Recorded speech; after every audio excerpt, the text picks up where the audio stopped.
My name's Daniel Bushell. Caught on camera alleged provocations by Western forces and shocking brutality by their allies. Coming up. Leaked army manuals expose U.S. covert ops in Syria, Egypt, and beyond. 9/11 and blowback. And the UN is branded as an instrument for war, targeting future colonies.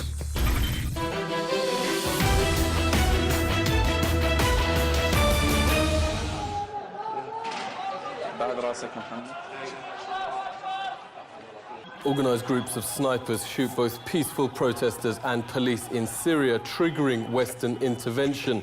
Here, groups of snipers, for no apparent reason, shoot both peaceful protesters and soldiers in Egypt. Unexplained snipers have sparked unrest in Thailand, Venezuela, and many of the other nations not under Washington's control. Also, Eric Draitser reported on the recent bloodshed in Egypt. Thanks a lot for joining us. Do we see the same thing in Syria?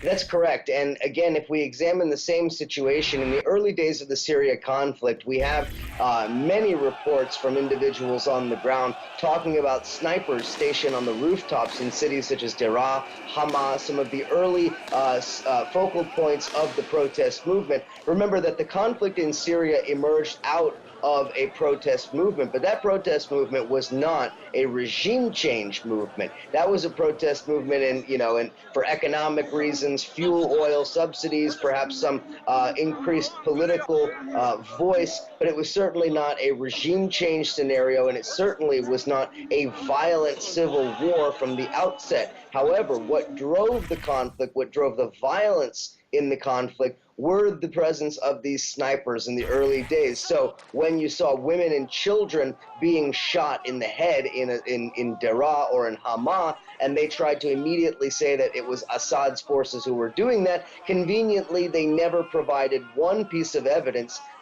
to actually demonstrate that. And in fact, even the Arab League observer mission in early 2012, which was openly hostile to the Assad regime, which was clearly an anti-Assad mission, even the Arab League observer mission noted the fact that there was a quote-unquote a third force, a third element inside of Syria that was not the protest movement nor the government of Damascus, and it was some other element, and that element was driving the violence. And of course, as we see now 2 years later, it was incredibly successful in fomenting civil war.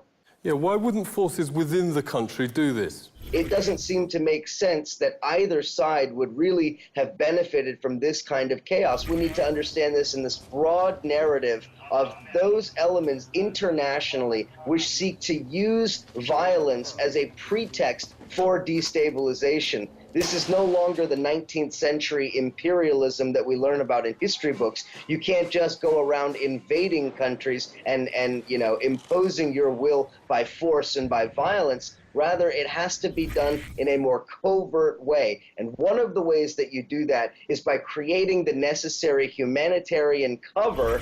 Humanitarian cover is now official U.S. policy, revealed in the leaked new U.S. Army manual. Meant to be kept a secret document, the destruction notice reads, "Destroy by any method that will prevent disclosure."